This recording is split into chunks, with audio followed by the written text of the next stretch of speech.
আসসালামু আলাইকুম। কেমন আছেন সবাই? আশা করি আল্লাহ তাআলার রহমতে সবাই ভালো আছেন। আলহামদুলিল্লাহ আমিও ভালো আছি। তো আজ আমি আপনাদের জন্য নিয়ে এলাম ওষুধে গুণে ভরপুর এই সজনে পাতার রেসিপি। তো চলুন দেখা যাক এই সজনে পাতার রেসিপিটা। এটা হচ্ছে আমাদের সজনে পাতার গাছ।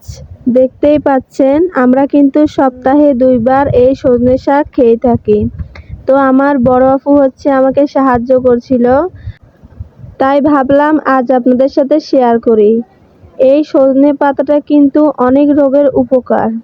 তো চলুন এখন ফিরে আসলাম গাছ থেকে পাতাগুলো নেওয়ার পর। দেখতেই পাচ্ছেন কতটা সুন্দর দেখাচ্ছে। এবার ডাল থেকে পাতাগুলোকে আলাদা করে নিলাম।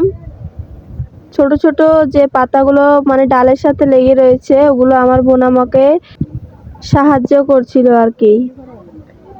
তো এখন আমি ঝুড়িতে নিয়ে নিয়েছি, দেখতেই পাচ্ছেন।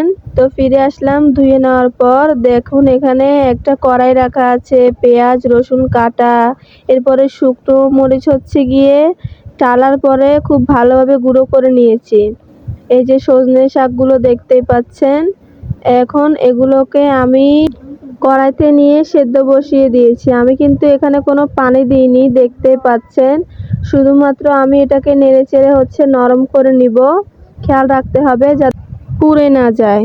তো উল্টে পাল্টে নিচ্ছি, দেখতেই পাচ্ছেন। ভিডিওটা স্কিপ না করে পুরোটাই দেখে যাবেন, তাহলে বুঝতে পারবেন। যদি আমার রান্নাটা ভালো লাগে অবশ্যই একটা লাইক করবেন, আমার চ্যানেলটাকে সাবস্ক্রাইব করে দিবেন। তো আমি এগুলোকে উল্টো পাল্টে ভালো করে সিদ্ধ করে নিচ্ছি।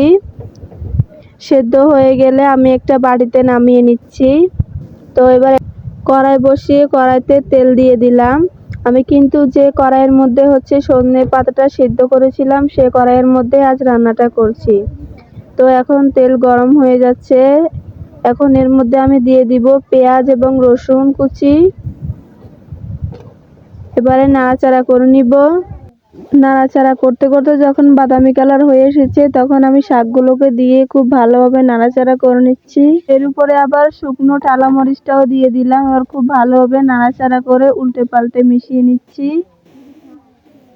লবণটা কিন্তু অবশ্যই চেক করে নেবেন। আমি সেদ্ধ দেওয়ার সময় লবণ দিয়েছিলাম, তাই এখন লবণ দিইনি।